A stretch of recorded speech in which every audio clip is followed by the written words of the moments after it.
So guys आज story explanation दूंगा। One of my favourite web series का दूसरा पार्ट आने वाला है, made in heaven season 2। Yes, made in heaven one of my favourite web series. आज तक जितनी वेब सीरीज मैंने देखी है उसका सेकंड सीजन आ रहा है और आज ट्रेलर को जज करके मैं आपको इस वेब सीरीज की पूरी स्टोरी का एक्सप्लेनेशन दूंगा। मैं और भी बहुत बकचोदी कंटेंट करता रहता हूँ और छोटी मोटी रील्स बनाता रहता हूँ ताकि आपको एंटरटेन कर सकूँ। मूवी रिव्यूज तो करता ही रहता हूँ। I would be really glad if you could please support me by subscribing to my channel. Let's start. So basically इस बार 8 शादियां होने वाली है, 9 ब्राइड्स हैं और 8 शादियां होने वाली हैं। सीरीज है वो वैसी ही चलेगी जैसे पहले चलती थी कि इनका बिजनेस सेटअप हो गया है, कि इनका बिजनेस अब ठीक ठाक चल रहा है, ये शादियां करा रहे हैं। ये सिर्फ शादी ही नहीं कराते हैं, ये उसके जो कॉन्सिक्वेंसेज होते हैं या फिर उनका जो बैकड्रॉप होता है या जो कमियां होती है उसको भी दूर करते हैं। प्राइवेट इन्वेस्टिगेटर भी होते हैं या कुछ जो भसड़ होती है वो शोभिता और अर्जुन दोनों मिलके क्लियर आउट करते हैं उस शादी में, या जो भी अड़चने आती है उसको क्लियर आउट करते हैं। तो वो भी इस सीजन में होगा। तो सीजन के स्टार्टिंग में यही दिखाया जाएगा कि विजय राज जो है वो इसका इन्वेस्टर है, तो वो कह रहा है भैया और शादी कराओ और क्लाइंट्स लाओ। किसी भी धंधे में यही होता है, भैया और काम करो, बिजनेस फैलाओ एंड ऑल। और मोना सिंह जो कि विजय राज की वाइफ है वो भी इनकी टीम को ज्वाइन कर ली है और वो उनकी ऑडिटर बन गई है और उनके जो खर्चे अर्चे हैं उसको वो मैनेज करने लगी है। साथ में इनके टीम में एक नई मेंबर और ऐड हुई है। That character is played by Trinetra Haldar. देखो इनके पर्सनल और प्रोफेशनल इश्यूज दोनों रहते हैं।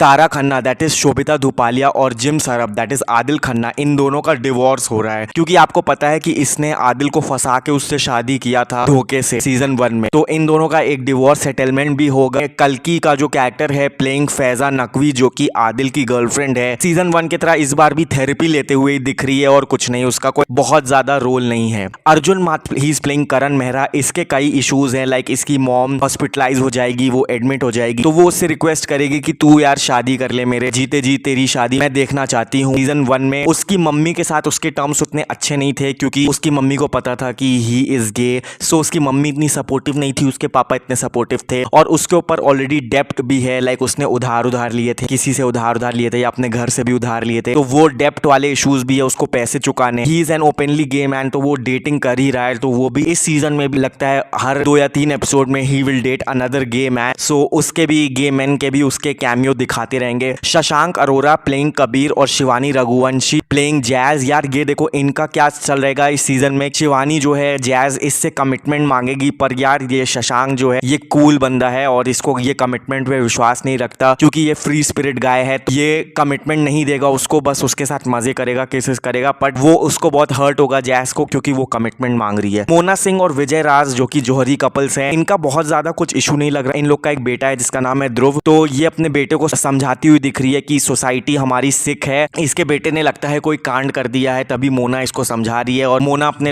लड़के को पीट रही है और विजय राज बचा रहा है। अब बात कर लेते हैं शादियों के बारे में। तो सबसे पहली शादी है मृणाल ठाकुर की। मृणाल ठाकुर की शादी में क्या इशू है? वायलेंस का इशू है, क्योंकि ट्रेलर में दिखाया कि मृणाल ठाकुर का पति उसको शायद मार रहा है, पीट रहा है और उसके बॉडी में स्कार्स है। इसकी शादी में लगता है फिजिकल वायलेंस या फिर डोमेस्टिक वायलेंस एक इशू है। नेक्स्ट शादी है शिबानी डांडेकर और शीना खालिद की। ये दोनों एक लेस्बियन कपल हैं और इनकी शादी दिखाएगा। शिबानी डांडेकर ये कहते हुए बोल रही है कि be gay and that in private. So basically she is a rebellious girl और वो अपने पार्टनर के साथ खुले आम सोसाइटी में इज्जत से शादी करना चाहती है। सो ये हो गई दूसरी शादी। नेक्स्ट शादी जो है वो आपकी राधिका आप्टे की शादी है। सो देखो राधिका आप्टे वाली शादी they are following a Tibetan culture, क्योंकि ट्रेलर में टिबेट के मॉन्क भी उनकी शादी में है और बेसिकली वो शायद साउथ इंडियन है। उसके कार्ड में नाम लिखा था विद्या अय्यर, रोहित अजुम ऐसे करके नाम लिखा था। सो उसका क्या इशू है कि लाइक वो अपने पार्टनर से कहती हुई दिख रही है कि योर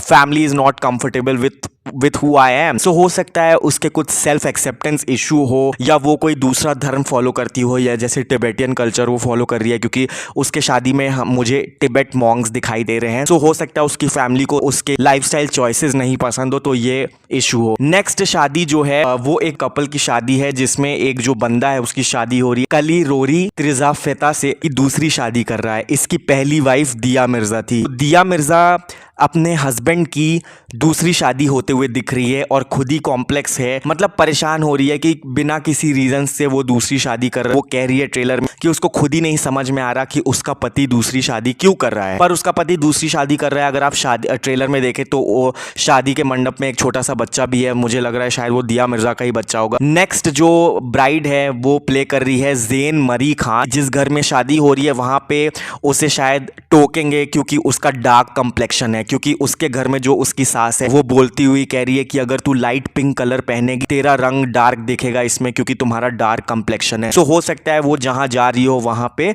उसको इससे कलर इश्यूज या ताने मार। नेक्स्ट जो शादी है वो है एलनाज नरौजी और पुलकित सम्राट की शादी। बेसिकली ये दोनों एक स्टार कपल लग रहे हैं मुझे, और यार ये दोनों की शादी एकदम पिक्चर परफेक्ट हो रही है। और हाँ, यही डेस्टिनेशन वेडिंग जो कि बाहर हो रही है, शायद फ्रांस में कान सिटी या फिर नाइस सिटी में हो रही है, और एक शादी आउटडोर लोकेशन में है। सो ये वही शादी है और इस कुछ पैसे का ही मुझे लग रहा है कोई इशू है। लाइक दोनों स्टार कपल है और दोनों अपनी लाइंस अपने अपने पब्लिसिस्ट से लिखवाते हैं या अपने असिस्टेंट से लिखवा रहे हैं, अपने वाउज अपने असिस्टेंट से लिखवा रहे हैं। तो पुलकित सम्राट भी कहता है कि यार मेरे वाउज लिखो। सो बेसिकली वहां पे शोभिता दुपालिया उसको समझा रही है कि money soften all the blows, take out what you can, rest all is whisky. So basically Sobhita Dhulipala जैसे सीजन 1 में लोगों को मैनिपुलेट करती थी कि very soon they gonna die babe and all that money will be your 5,000 crore, don't be an idiot. तो हो सकता है इस बार भी शोभिता दुपालिया पैसों से लोगों को मैनिपुलेट करे या ब्राइड्स को मैनिपुलेट करे कि पैसा सोचो, पैसा, शादी करोगी तो पैसा आएगा। तो हो सकता है ऐसा कुछ हो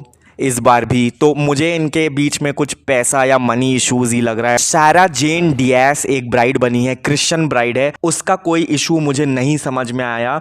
और नैना सरीन जो कि एक और ब्राइड है, उसका भी इशू कुछ मुझे नहीं समझ में आया ट्रेलर मैंने जितना जज किया। सो ये सारे इश्यूज मैंने देखे ट्रेलर में। आपको संजय कपूर, समीर सोनी और नीलम भी दिख रहे हैं। सो उनका क्या एंगल है, वो किस शादी का पार्ट बन रहे हैं या फिर वो किसी कपल के पेरेंट्स बने हैं। आई थिंक वो किसी कपल के पेरेंट्स ही बने हैं, जहां तक मुझे ऐसा लग रहा है। ट्रेलर देखने के बाद मुझे ऐसा भी लग रहा है कि जो मोना का लड़का है वो शायद कम आउट करेगा या उसके साथ कुछ तो ऐसा इशू है, क्योंकि मोना उसको डांट रही है, मार रही है और विजय राज बचा रहा है। और फिर मोना उसको समझाते दिख रही है कि the world is the society is a sick place. एक और पॉसिबिलिटी ये लग रही है कि शायद कबीर मेहरा जो है उसकी मदर की डेथ हो जाएगी, क्योंकि एक सीन है जहाँ पे वो सो रहा है और उसका फ़ोन रिंग हो रहा है और वो फ़ोन उठा नहीं पा रहा है। फिर एम्बुलेंस है और उसकी मदर हॉस्पिटल में एडमिट है और वो शोभिता दुपालिया को पकड़ के रो रहा है और काफ़ी परेशान लग रहा है और रिग्रेट में भी लग रहा है। और एक ये भी दिखाया है कि एक चिता जल रही है, सो माइट भी शायद उसकी मदर से रिलेटेड कुछ हो सकता है गाइज, मुझे ये भी लग रहा है। This was my explanation of made in heaven season 2. If you like this video, please guys support me by subscribing to my channel.